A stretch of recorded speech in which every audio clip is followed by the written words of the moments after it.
سید علی شاہ صاحب ہمارے bureau chief ہیں ناظرین کوئٹہ ڈان نیوز کے، ان سے ہم بات کرتے ہیں. یہ اس واقعے پر 5 بجے سے رپورٹنگ کر رہے ہیں.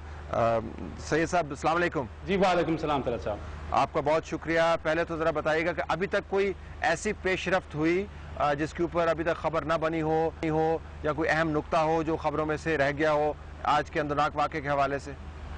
تقریباً خبر بالکل کمپلیٹ ہے. جتنی بھی لاشیں ہیں 26 کے 26 ان کو جائے وقوع سے اس وقت کوئٹہ شہر منتقل کر دیا گیا ہے، بلکہ لاشوں کی تعداد 29 ہے. یہ 2 فائرنگ کے واقعات ہوئے ہیں. ایک تو مستونگ کا نواحی علاقہ ہے لکپاس جہاں پر مسافر کوچ پر فائرنگ کی گئی جس کے نتیجے میں 26 افراد جاں بحق جبکہ 6 زخمی ہو گئے. دوسری یہاں پر ایک گاڑی پر فائرنگ کی گئی ہے کوئٹہ کا نواحی علاقہ ہے اختر آباد جس کے نتیجے میں 3 افراد جاں بحق ہوئے ہیں. تھوڑا سا ڈپٹی کمشنر صاحب نے کہا کہ جی یہ انفریکوینٹڈ روٹ ہے، لیکن میں آپ کو یہ بتا دوں کہ یہ جو ہے فریکوینٹڈ روٹ ہے. یہ کوئٹہ کو یعنی بلوچستان کو ایران سے ملانے والی شاہراہ ہے، اس پر کافی زیادہ ہوتی ہے. یہاں پر یہ مطلب یہ بالکل غلط ہے کہ یہ انفریکوینٹڈ روٹ ہے. وہاں سے ہم نے دیکھا خاص کر جو ضلعی انتظامیہ ہے اس کا تو نام نشان تک نہیں تھا. ہم بھی جب جائے وقوع پر پہنچے تو وہاں پر کچھ بے بس لیویز کے اہلکار وہاں پر کڑے تھے. وہاں پر بعد ازاں فرنٹیئر کور، پولیس اور دیگر جو قانون نافذ کرنے والے اداروں کے اہلکار تھے وہ وہاں پر پہنچ گئے. یہ کہنا بالکل غلط ہے کہ یہ انفریکوینٹڈ روٹ ہے. یہ بالکل فریکوینٹڈ روٹ ہے. اور جہاں تک زائرین کی بسوں پر حملوں کا تعلق ہے تقریباً اس سال زائرین کی بسوں پر 3 حملے ہو چکے ہیں جس کے نتیجے میں 40 افراد جو ہیں وہ جاں بحق ہو چکے ہیں. 29 جولائی کو کوئٹہ کا علاقہ ہے نیا سریاب روڈ، وہاں پر نامعلوم مسلح افراد نے فائرنگ کی. اس کے نتیجے میں 7 جو زائرین تھے وہ جاں بحق ہو گئے. پھر 23 جون کو کوئٹہ کا نواحی علاقہ ہے اختر آباد، وہاں پر نامعلوم مسلح افراد نے زائرین کے ایک بس پر فائرنگ کی جس کے نتیجے میں 4 زائرین جاں بحق ہو گئے. اور آج 29 یہ ہو گئے، تقریباً 40 سے زائد زائرین جو ہیں وہ اس میں جاں بحق ہو چکے ہیں. ہم جو ہی جائے وقت مجھے ایک میں آپ پر آتا ہوں. ابھی میں ذرا نصیب اللہ خان بزئی صاحب جو ہوم سیکرٹری ہیں بلوچستان کے، ان کو میں خوش آمدید کہتا ہوں. نسیم صاحب السلام علیکم.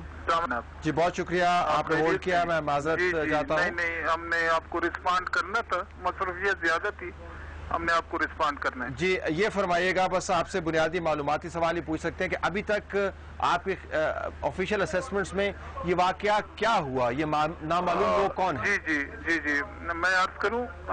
یہ زائرین جو ہے یہاں سے پورے پاکستان سے اور پھر کوئٹہ سے ایران کی طرف جاتے ہیں اور یہ ویل سیٹل پالیسی ہے. اس انفارچونیٹ جو یہاں پہ حالات ہیں اس کے تحت یہ ہمارے طے ہوا ہے کہ جب بھی زائرین کی موومنٹ ہوگی ہوم ڈپارٹمنٹ کو ویل ان ٹائم بتایا جائے گا.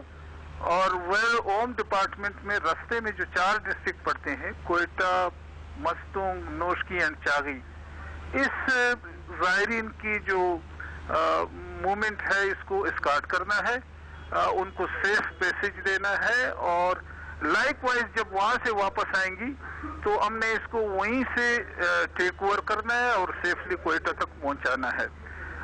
میں نہیں سمجھتا ہوں، میرے لیے انتہائی حیرانگی کا باعث ہے کہ اگر یہ موومنٹ تھی تو گزشتہ ہفتے تو میں تقریباً ہوم ڈپارٹمنٹ کی جو آفس ورکنگ ہے یقین جانے وہ لیٹ آورس تک بھی ختم نہیں ہوتی ہے. کوئی اس طرح کی ریکویسٹ، کوئی اس طرح کی انٹیمیشن نہ میرے لیول پہ دی گئی نہ ہی کمشنر کوئٹہ کو دی گئی. اچھا اگر میں سوال کر پاؤں آپ سے یہاں پر کہ یہ جس خطرے کے پیش نظر یہ معلومات کی فراہمی انتہائی ضروری ہے تاکہ تحفظ فراہم کیا جائے زائرین کو، وہ خطرہ کیا ہے؟ وہ خطرہ جو ہے سیکٹیرین وائلنس جو ہے، آپ نے دیکھا کہ یہاں پہ گزشتہ سالوں میں وہ کافی بڑا ہے.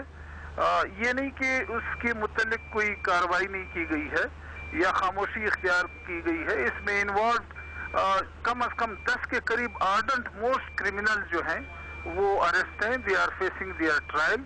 لیکن سٹل وہ یہ ایکٹیویٹی ہے جس کے پیش نظر یہ طے ہوا تھا، یہ ریکارڈڈ ہے ہمارے پاس کہ جی to secure and to ensure the safe passage یہ ارینجمنٹ جو ہے ہم نے ان پلیس رکھا ہوا ہے، اور یقین جانے اگر ہمیں یہ انٹیمیٹ کرتے تو ہم اپنی ذمہ داریاں ضرور پوری کرتے۔ اچھا یہ فرمائیے گا کہ یہ جو واقعہ ہوا آج کا، وہ تمام اقدامات جو آپ نے ابھی بیان کیے آپ نے لیے، اور جو 10 ہارڈن کرمنلز ہیں وہ اس وقت کیسز ان کے چل رہے ہیں، ان تمام اقدامات کے پیش نظر آج کا واقعہ رشید ہوم سیکرٹری آپ کے لیے حیران کن تھا؟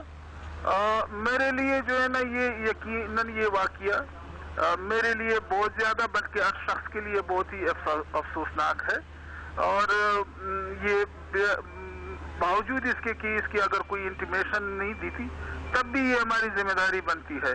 بٹ اور یہ سرپرائز کیا آپ حیران ہوئے کہ اتنے بڑے پیمانے کے اوپر وہ نیٹ ورک یہاں پر آپریٹ کر رہا ہے، جو بھی یہ لوگ ہیں باوجود اس کے کہ آپ نے فرمایا کہ آپ نے پیش رفت کی ہے ان کی کمر توڑنے کے لیے، اتنے بڑے پیمانے پر ابھی بھی موجود ہے، کیا یہ انتظامی طور پر آپ کے لیے حیران کن امر ہے؟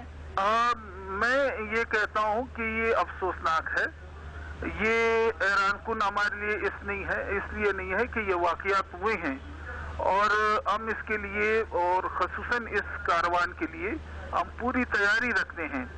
اس کے علاوہ اس میں ہماری نارمل سیکورٹی کی ارینجمنٹ ہے، لیکن یہ خود بہت زیادہ ولنریبل ہے اس ماحول میں، تو اگر کوئی اطلاع ہوتی تو میں یقین دلاتا ہوں کہ اس وقت بھی، اب وہ میں آپ سے کہوں کہ کوئی اور موومنٹ ہے جس کو ہم نے چیک کیا ہے، وہ بھی ہماری کوئی سی اطلاع ہمیں اس کی بھی نہیں دی گئی تھی، اور اب ہم نے اس کو ٹیک اوور کیا ہے، اور ہم انشور کریں گے کہ جو لوگ کئی موومنٹ پہ ہیں ان کو سیف میسج ہم دے سکیں۔ مقامی لوگ ہو سکتے ہیں یہ، یا قریبی اضلاع کے لوگ ہو سکتے ہیں؟ جی یہ مقامی لوگ ہو سکتے ہیں جنہوں نے کیا، یا قریبی اضلاع کے لوگ ہیں، یا باہر کے لوگ ہیں؟ اس طرح کے لوگوں کے پرسنٹیج میں بہت کم ہے، لیکن ظاہر خطرناک تو ہے نیوسنس ان کی، یا جو مقامی ہیں یا پھیلا نہیں دیتے ہیں مقامی ہیں؟ یہ اب ہم یہ ایگزیکٹلی نہیں کہہ سکتے کہ انہوں نے کہاں سے آپریٹ کیا ہے، وہیں کے لوگ ہوئے ہیں، کوئٹہ سے نکلے ہیں، بہرحال اس قسم کے ایلیمنٹ ہیں۔ آپ کا بہت شکریہ ناظرین، ہم سے تھے نصیب اللہ خان بزئی صاحب، ہوم سیکرٹری بلوچستان۔ ہم بریک لیتے ہیں، بریک کے بعد واپس آتے ہیں، کچھ سیاسی تجزیہ اور اس کے علاوہ کچھ گزارشات آپ کے سامنے رکھیں گے۔ Stay tuned.